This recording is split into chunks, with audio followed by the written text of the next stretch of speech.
Kenneth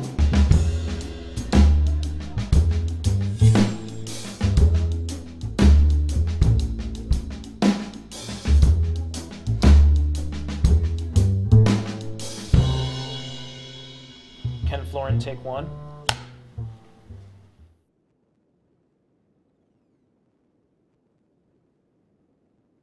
Mobile commerce has its own unique issues. There's a whole host of litigation as to whether or not the consumer has opted in or not. There's a tremendous wealth of litigation in and around the TCPA. So the first thing that clients need to understand when communicating with customers through mobile is that there's this layer of consent that is required. Very different than email communication, which is based on an opt-out structure.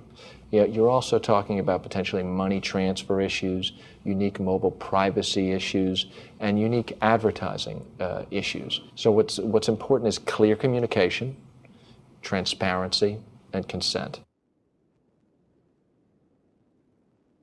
Chris McCleary, take one.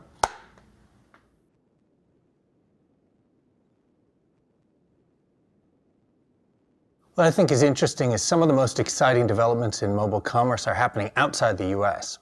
In Visa's case, one of the most exciting developments we've had is our acquisition of a company called Fundamo, which is a South Africa-based company that enables mobile commerce in a way that essentially has never happened before. In many developing countries, we've found that if people aren't trading by cash, they have to improvise other means of exchanging value.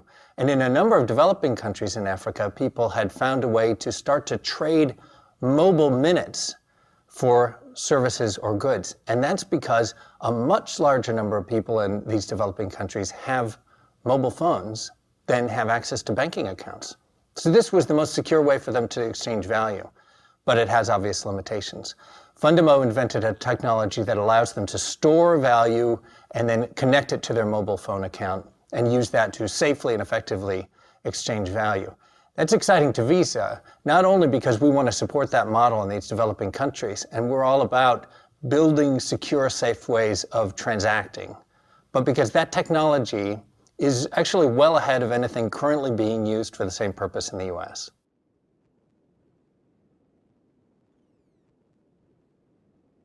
Unlike previous technological advancements, the question this time might not be, do people pick up the technology? The question might be, how do we get consumers to see enough value to change their behavior and start to use their phone for payments? What we're finding at Visa is the primary question that seems to be on consumers' mind is security. How do I know I can trust this?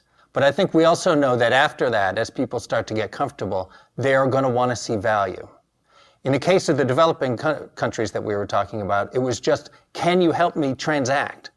People can already transact in the US. The question here is, what have you got for me? Why is it better that I use your service than someone else's? So we're concentrating on trying to build in features that will make mobile commerce more convenient, safer, maybe more fun than other kinds of transactions. We'll have alerts to consumers so you know what's happening with your account, offers that are targeted to you, the kinds of things that make mobile commerce exciting.